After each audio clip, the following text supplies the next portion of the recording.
In the spring of 1940, a German intelligence officer named Nikolaus Ritter sat in an office in Berlin and delivered a verdict on America's most closely guarded military secret. His agents had stolen the complete blueprints for the Norden Bombsight, the device American newspapers called the most dangerous weapon in the world. German engineers had examined every component, studied every gear and gyroscope, and built a working model. Their conclusion was unanimous.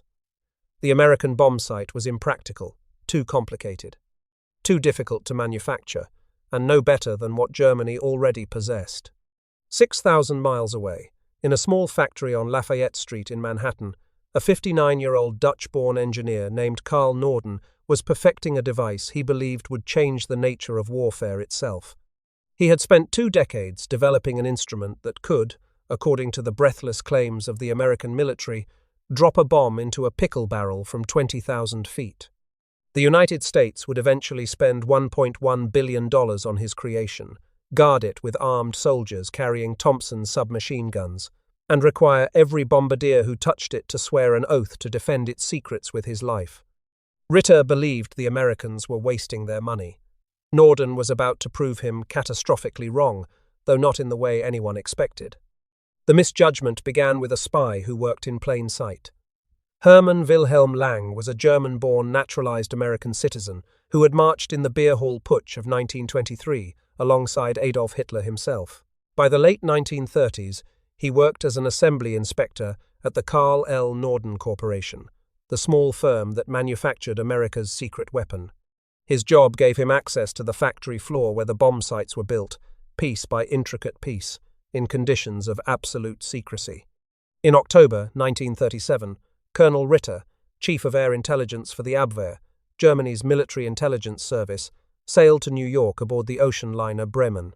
He met Lang at the Taft Hotel, where the inspector explained how American security worked. The manufacturing process was compartmentalized. No single worker ever saw the complete device. Different components were built in different sections of the factory. Assembly happened in stages designed to prevent any individual from understanding the whole system. But Lang's duties as an inspector sometimes gave him overnight access to engineering drawings. He proposed a solution that was audacious in its simplicity. While his wife and young daughter slept in their small apartment, Lang would take the blueprints to his kitchen table and trace them onto sheets of ordinary paper. Night after night, working by the light of a single lamp, he copied the intricate designs for America's billion-dollar secret. The work took months. The Norden bombsight contained over 2,000 precisely machined parts. The drawings showed complex assemblies of gears, gyroscopes, motors, and optical systems. Lang traced them all, working through the small hours while his family slept in the next room. In late 1937, Lang completed his tracings. On January 9, 1938, he handed the plans to a German courier at a pre-arranged meeting place. The documents were hidden inside a hollow cane umbrella. The courier boarded the steamship Reliance and sailed for Germany. Lang received $1,500 for his trouble, the largest sum the Abwehr had ever paid an American agent at that time. But the plans were incomplete. Critical details were missing. When German engineers at the Luftwaffe testing center at Rechlin constructed a model based on Lang's tracings, it did not work. Ritter arranged for Lang to travel to Germany in person. There, working from memory, the inspector filled in the missing details. He was feted by military authorities and received personally by Hermann Göring, commander of the Luftwaffe and one of the most powerful men in the Third Reich. The completed plans allowed German engineers to build a fully functional Norden bombsight. They examined over 2,000 precisely machined parts. They studied the gyroscopes that stabilized the device against aircraft movement.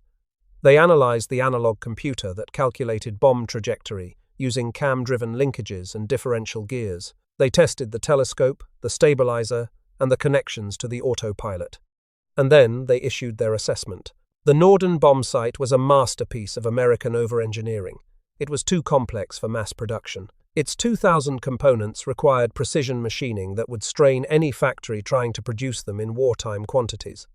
The device relied on direct current motors, an idiosyncrasy of its inventor, when alternating current would have been simpler and more reliable. The DC motors introduced carbon brush dust that contaminated the delicate mechanisms and created maintenance headaches that alternating current would have avoided entirely. The device was temperature sensitive. Its lubricating oils would congeal at high altitude in the unheated and unpressurized bomber compartments where it had to function. The optical systems would fog. The precision gears would bind. Maintaining the bomb site in combat conditions would require specialized technicians and constant attention. Most damning of all, the German engineers concluded, the Norden's accuracy in actual combat conditions would be no better than Germany's own bomb site, the Luftwaffe 7. The German device could be manufactured in a fraction of the time using a fraction of the parts. It was simpler to operate, easier to maintain, and just as accurate under the conditions of actual warfare. The German assessment was thorough, professional, and seemingly irrefutable. They had the complete plans. They had built the device. They had tested it against their own equipment. Their conclusion was clear. The Americans had spent a fortune developing a weapon that was impractical for the very purpose it was designed to serve. They were right about almost everything, and they missed the point entirely. To understand how the Germans could be so correct and so wrong at the same time, you must first understand the man who created the Norden Bombsight and the obsession that drove him. Carl Norden was born on April 23, 1880, in Semarang, Java, then a Dutch colonial possession in what is now Indonesia. He was the third of 5 children born to a prosperous merchant family. His father died when Carl was only 5 years old. His mother relocated the family first to the Netherlands and then to Dresden, Germany, where young Carl received his early education. He briefly considered a career in art before turning to engineering. He completed a 3-year apprenticeship with a Swiss instrument maker in Zurich, learning the precise work of crafting delicate mechanisms. He graduated from the Federal Institute of Technology, one of Europe's most prestigious engineering schools, in 1904, with a degree in mechanical engineering. Norden emigrated to America immediately after graduation. He eventually joined the Sperry Gyroscope Company around 1911, where he spent 4 years working on naval gyrostabilizers. These were devices that used spinning gyroscopes to stabilize naval gun platforms against the rolling motion of ships at sea. The work was challenging and precise, exactly the kind of engineering that suited Norden's temperament. But his personality clashed violently with the company's founder, Elmer Sperry. Both men were brilliant, driven, and absolutely certain of their own correctness. Norden quit over a salary dispute in 1913 and established his own consulting firm. Navy personnel who worked with him over the following decades gave him a nickname that captured his temperament perfectly. They called him Old Man Dynamite. Contemporary accounts describe Norden as self-centered, impatient, domineering, driven, abrasive, and a perfectionist. He possessed the highest ethical standards and expected the same from everyone around him. He worked 16-hour days as a matter of routine and saw no reason why others should work less. He was deeply religious and insisted that he was merely a designer, not an inventor, because only God could truly invent. This was not false modesty. Norden genuinely believed that human creativity was simply the discovery of divine principles that already existed. His name never appeared on the bombsight patent. He reportedly refused to work for the army, quoting scripture and declaring that a man cannot serve God and the devil at the same time. Since he already worked for the Navy, the army, in his view, would have to find someone else. His personality quirks shaped every aspect of his creation. Norden despised alternating current with a passion that rivaled Thomas Edison's famous opposition to the technology. He insisted on direct current motors, even when they introduced carbon brush dust and maintenance headaches.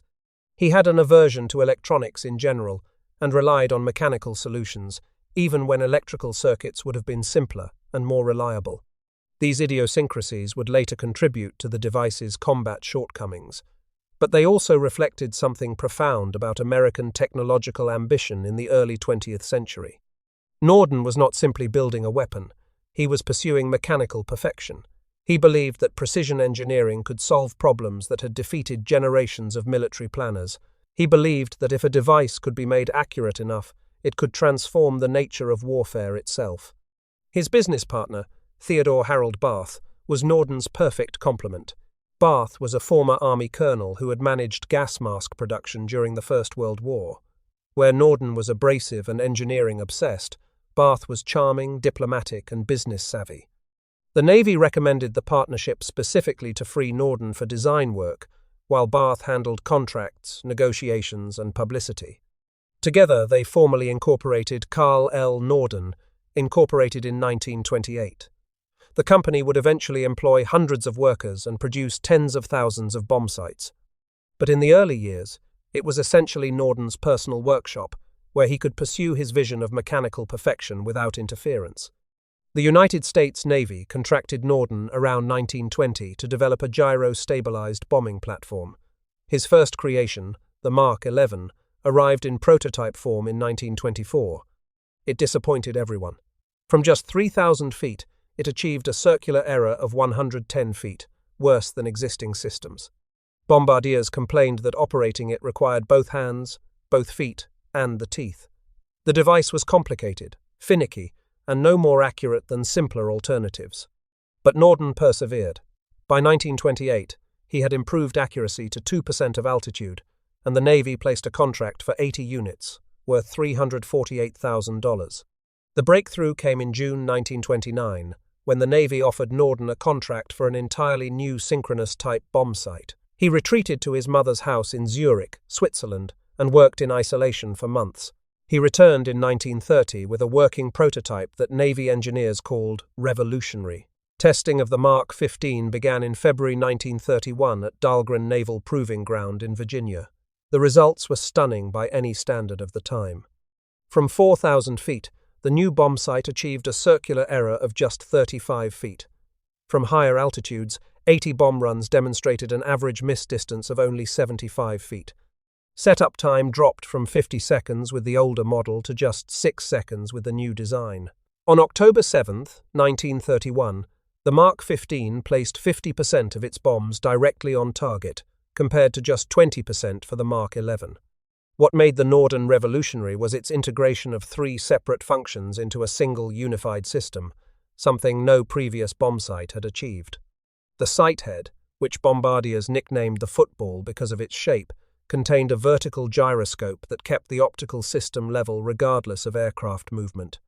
It also contained a low-power telescope for viewing the target and an analog mechanical computer that used cam-driven linkages, differential gears, and wheel and disc integrators to continuously calculate bomb trajectory. The bombardier adjusted 2 control wheels to keep his target stationary in the eyepiece, a process called synchronization. This directly measured ground speed by tracking how fast the target appeared to move beneath the aircraft. It was far more accurate than relying on airspeed indicators, which could not account for wind. Below the sight head sat the stabilizer, housing a directional gyroscope spinning at 7,200 revolutions per minute. This provided a stable reference point for the entire system, compensating for changes in aircraft heading during the bomb run. The entire assembly connected to an autopilot, first the stabilized bombing approach equipment, and later the Honeywell C1 autopilot. The servo motors could execute 5 reversals per second, providing faster and more precise aircraft control than any human pilot could achieve. During the final moments of a bomb run, the bombardier effectively flew the airplane through the bomb sight itself, making tiny corrections that the autopilot translated into smooth changes in the aircraft's flight path. The Army received its first production Norden in April 1933. Production expanded steadily as war approached in Europe and the Pacific. By the end of 1943, factories including the original Norden plant, Victor Adding Machine Company, and Remington Rand were producing nearly 2,000 bomb sights per month. Total wartime production reached approximately 90,000 units, with 81,537 going to the Army Air Forces and over 8,000 to the Navy.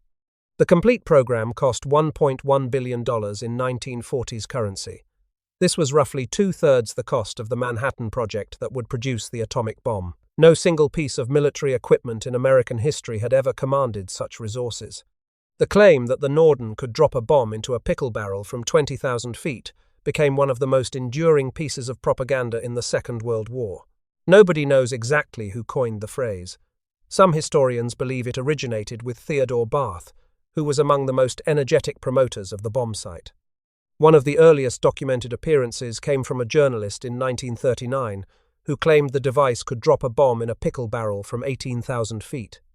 In 1940, Barth himself declared that his company did not regard a 15-foot square as being a very difficult target to hit from an altitude of 30,000 feet. Life magazine cemented the legend on August 30, 1943, with a feature article on precision bombing that specifically invoked dropping bombs from 20,000 feet into a pickle barrel. General Henry Arnold, commanding general of the Army Air Forces, personally promoted the image. He described bombing as tossing a bomb into a pickle barrel. His endorsement carried enormous weight. If the commanding general believed in pickle barrel accuracy, who could doubt it? The Norden Company embraced the mythology with enthusiasm.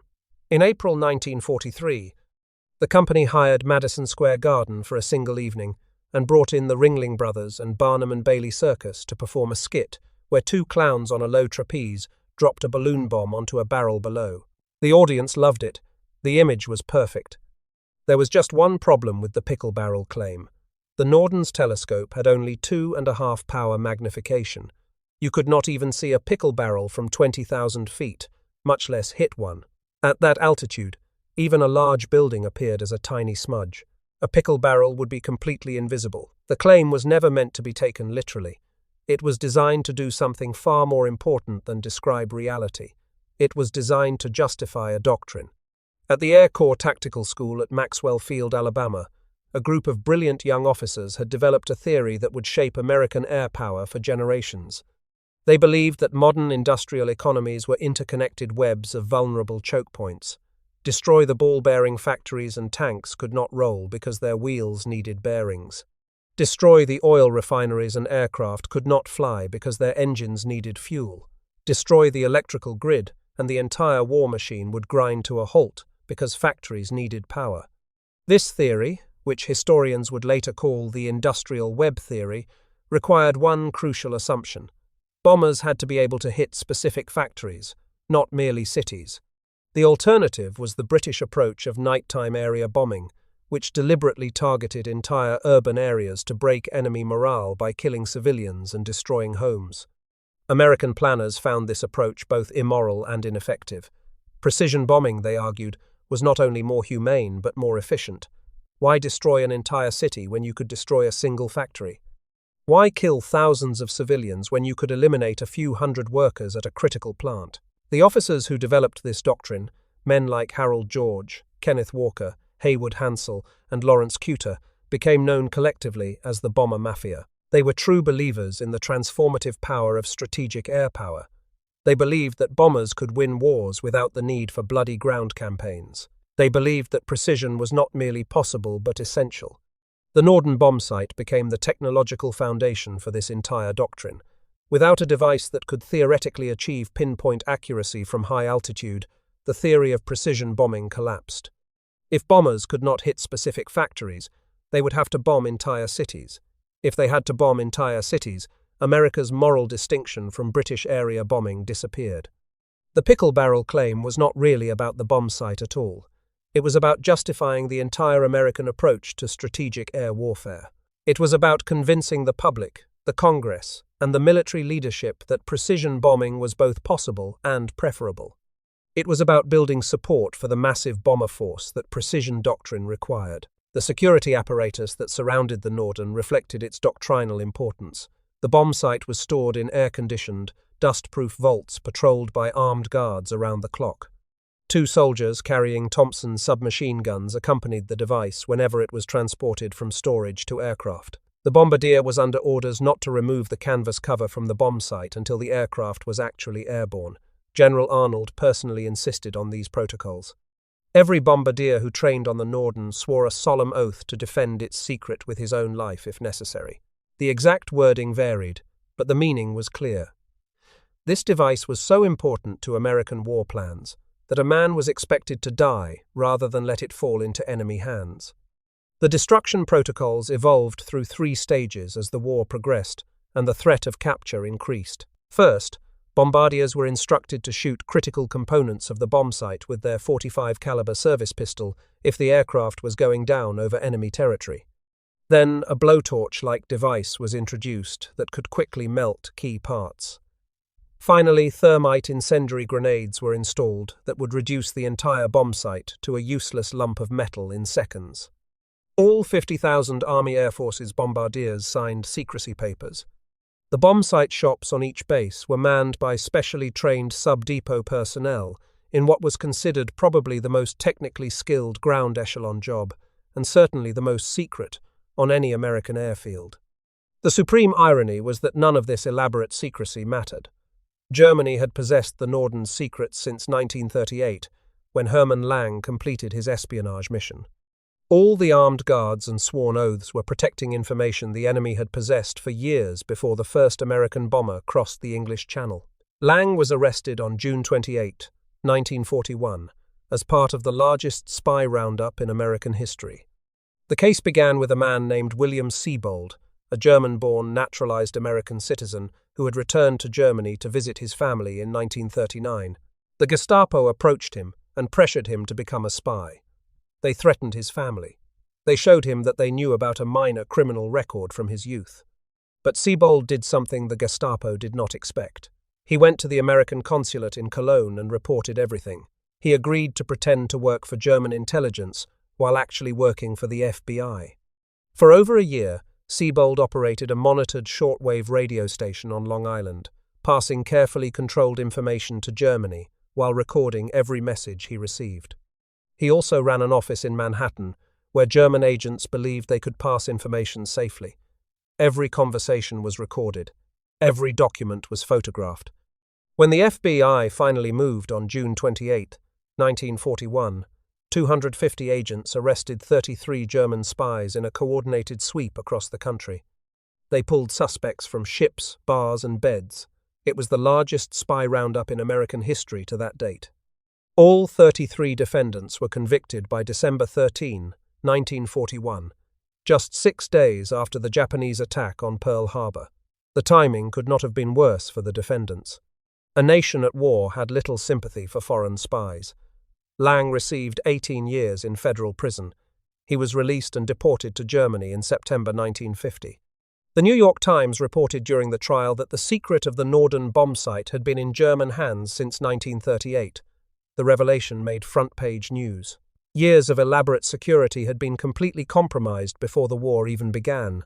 Beyond espionage, the Luftwaffe recovered physical bomb sites from crashed American aircraft throughout the war. Despite the thermite grenades and destruction protocols, combat conditions made proper destruction difficult.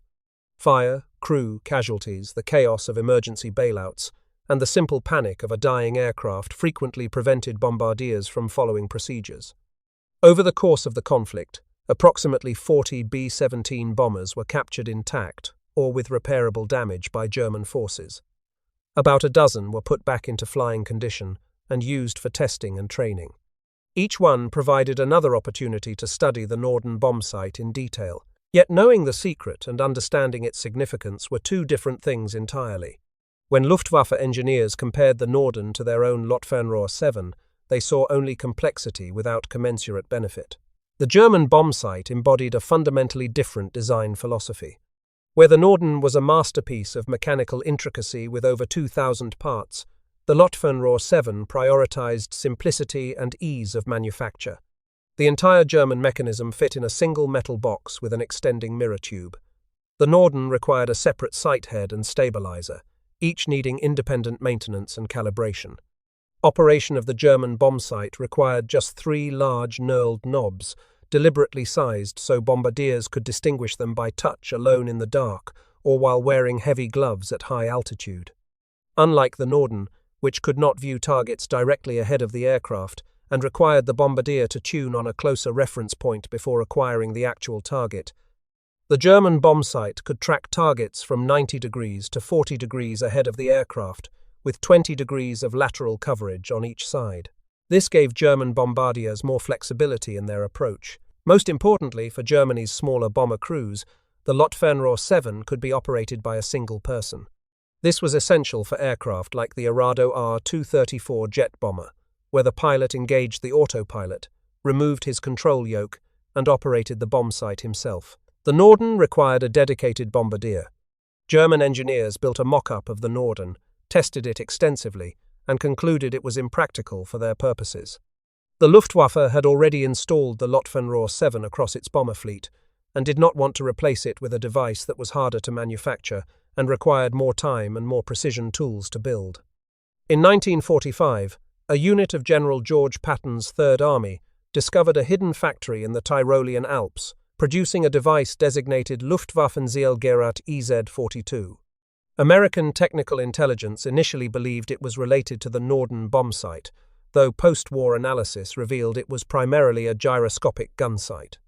Nevertheless, its existence proved that German interest in American precision technology was more complicated than their official assessment suggested. This assessment contained a critical blind spot that German engineers could not perceive because they were too close to their own assumptions. The Germans rejected the Norden because they had committed to a different kind of air war. The Luftwaffe was designed from the beginning for tactical air support and dive bombing, not high-altitude strategic bombardment. Their aircraft were optimized for cooperation with ground forces, not independent strategic campaigns. Their bombsight was perfectly adequate for these missions. A dive bomber screaming down at a tank column or a bridge did not need the precision that high-altitude level bombing required. The Luftwaffe 7 could do everything the Luftwaffe asked of it. What the German engineers never understood was that the Americans were fighting a different war with different assumptions and different requirements. The Norden was not designed for dive bombing or tactical support. It was designed to enable a doctrine of strategic bombardment that the Germans had never developed. In other words, the German engineers were evaluating American technology through the lens of German strategy. They saw what they expected to see. They measured the Norden against their own needs and found it wanting. They did not understand that the Americans were not building a bomb sight. They were building a doctrine.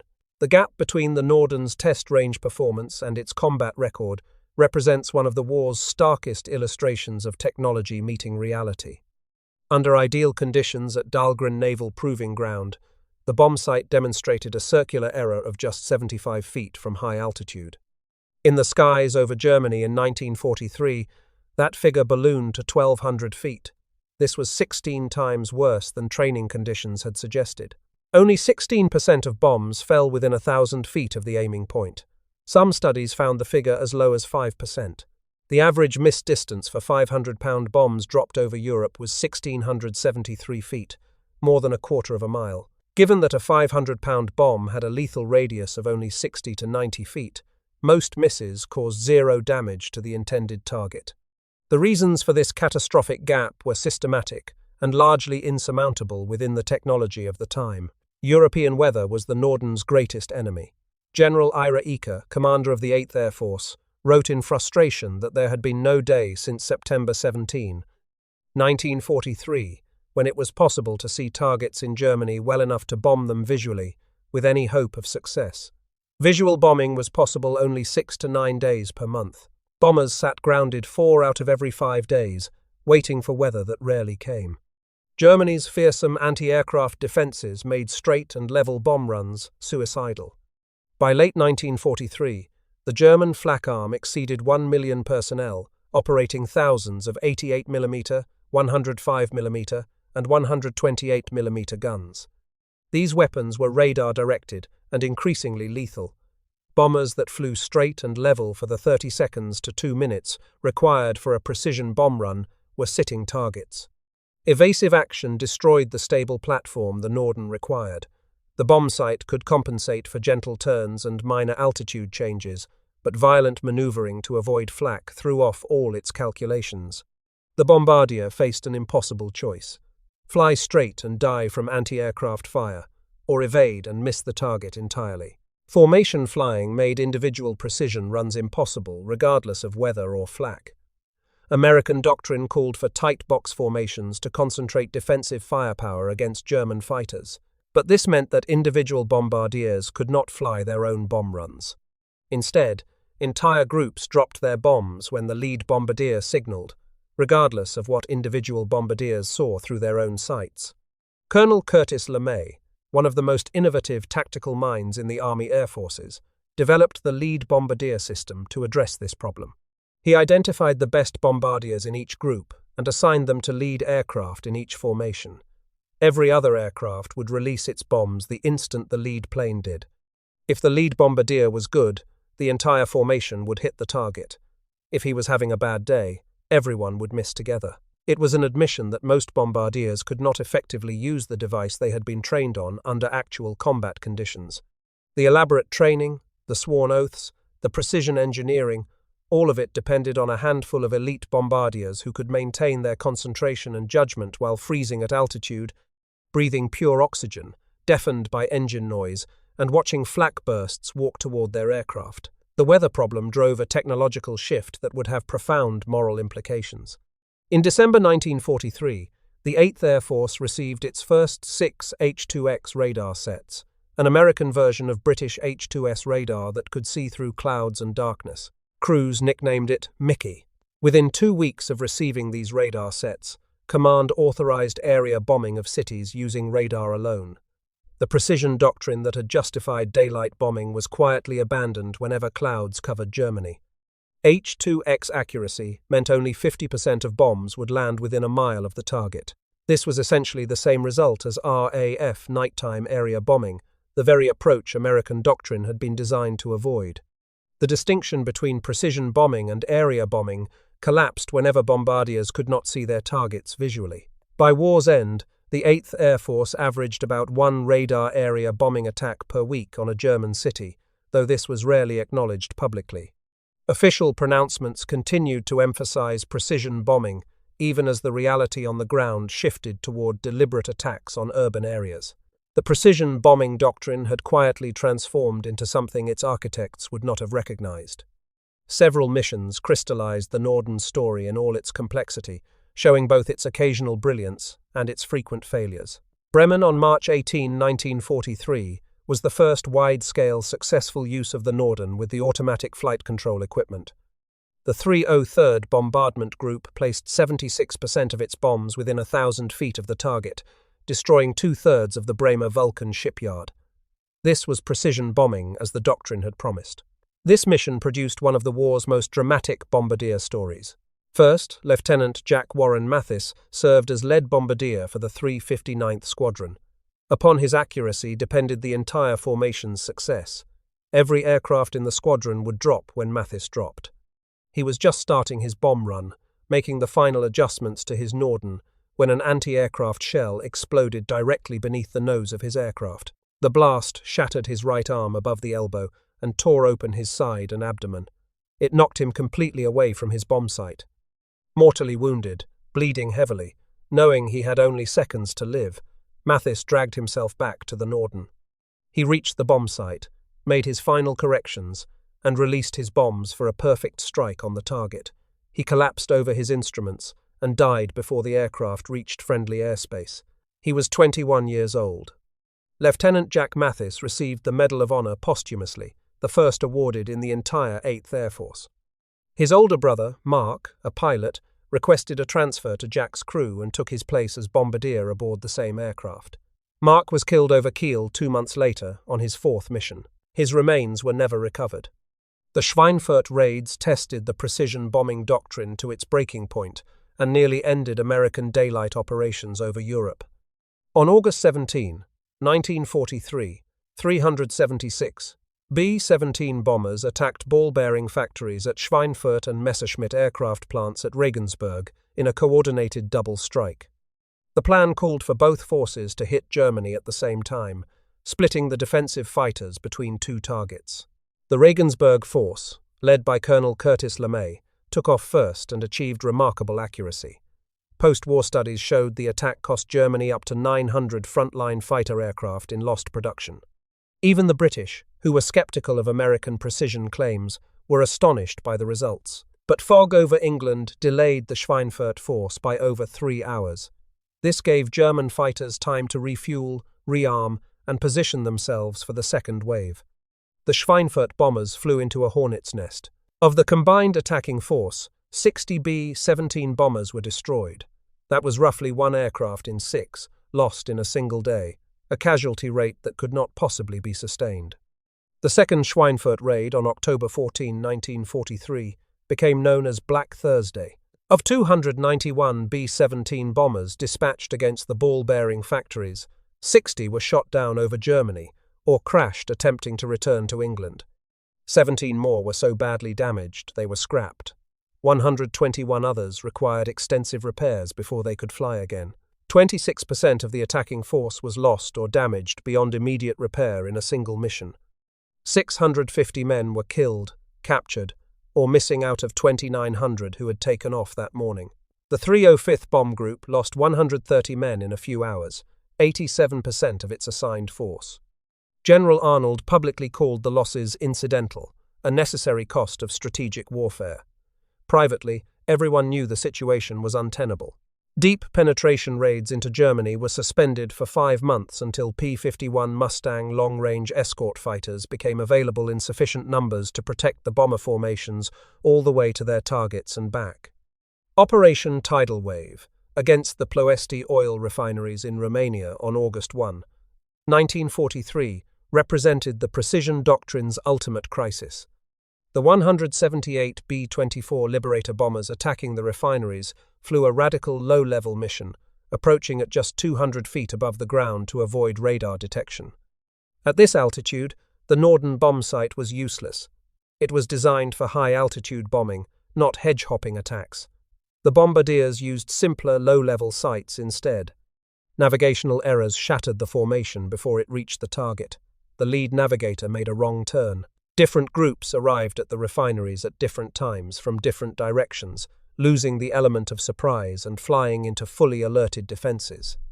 Of the aircraft that attacked their targets, only 88 returned to base. 54 were shot down.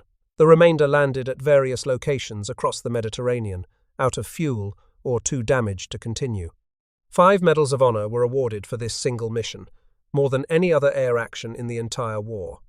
Lieutenant Colonel Addison Baker and Major John Jerstad led their formation through a wall of fire and smoke before their aircraft was shot down. Colonel Leon Johnson circled for a second bomb run rather than abandon his target.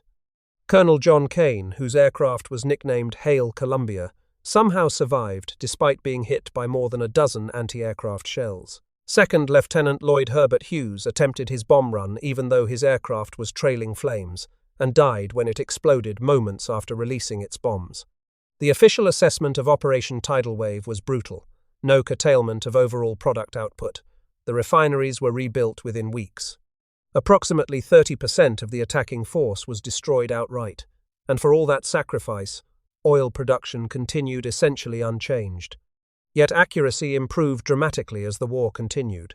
By 1945, the 8th Air Force placed up to 60% of bombs within 1,000 feet of their targets. This was nearly 4 times better than the dismal figures of 1943. The improvement came from several factors. Lower bombing altitudes reduced the effect of wind and increased visibility. Extended training produced more skilled bombardiers. Most importantly, air superiority over Germany reduced the need for evasive maneuvering. The war average figure was 31.8% within 1,000 feet, from an average altitude of 21,000 feet. This was far short of the pickle barrel claims, but it was good enough to destroy German war production when combined with the sheer weight of bombs being dropped. The Norden Bombsight's final act came on August 6, 1945, when Major Thomas Wilson Ferriby released an atomic bomb over Hiroshima, Japan. Colonel Paul Tibbets, commander of the B-29 Enola Gay, called Ferriby the best bombardier who ever looked through the eyepiece of a Norden bombsight. Ferriby was a veteran of 63 combat missions over Europe and North Africa. He knew the Norden as well as any man alive. He used serial number V4120 that morning. He centered his crosshairs on the Aioi Bridge, a distinctive T-shaped structure that crossed the Ota River in the center of Hiroshima. At 17 seconds after 8:15 local time, he announced bombs away. The weapon named Little Boy fell 6 miles in 43 seconds. Miss distance was approximately 800 feet from the aim point. The bomb detonated slightly southeast of the bridge rather than directly over it. Under any normal circumstances, an 800-foot miss would have been considered acceptable. But this was not a normal circumstance. The weapon that Norden's bombsight delivered was so powerful that precision became irrelevant. The fireball vaporized everything within a quarter mile of ground zero. The blast wave flattened buildings for a mile in every direction. The heat flash ignited fires across the entire city. 3 days later, Captain Kermit Beahan aboard the B-29 Boxcar dropped the second atomic bomb on Nagasaki, after clouds obscured the primary target at Kokura. Beahan made 3 runs over Kokura without finding a break in the overcast. Running low on fuel, the aircraft diverted to its secondary target.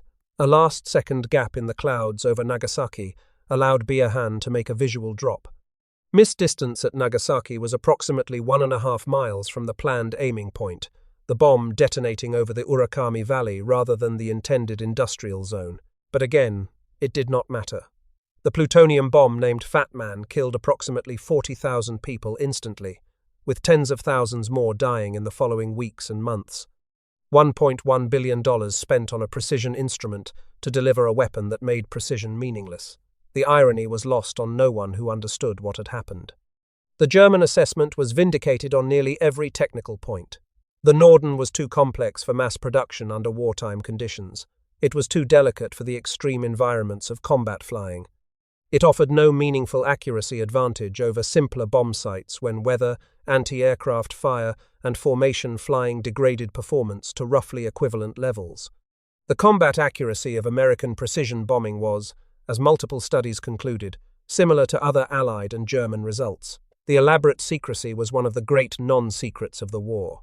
The armed guards, the sworn oaths, the thermite grenades, all of it was essentially theatre, protecting information the enemy had possessed for years. Yet the Germans missed something fundamental that their technical analysis could not capture. The Norden bombsight's significance was never about the device itself. It was about what it represented and enabled. It provided the doctrinal foundation for American strategic air power. It justified the idea that bombing could be surgical. It underwrote the theory that industrial choke points could be targeted. It made possible the argument that air forces could win wars independently. This doctrine, despite all its failures in execution, drove the creation of the massive American Strategic Bombing Force. That force, combined with RAF Bomber Command's nighttime attacks, ultimately crippled German war production in the final year of the conflict. The oil campaign that began in earnest in 1944 proved devastatingly effective despite all the earlier failures. Albert Speer, Hitler's Minister of Armaments and War Production, reported losses of aviation gasoline reaching 90% by mid-1944. He later wrote that the oil attacks meant the end of German armaments production. Without fuel, aircraft could not fly. Without fuel, tanks could not move. Without fuel, the Wehrmacht was paralyzed.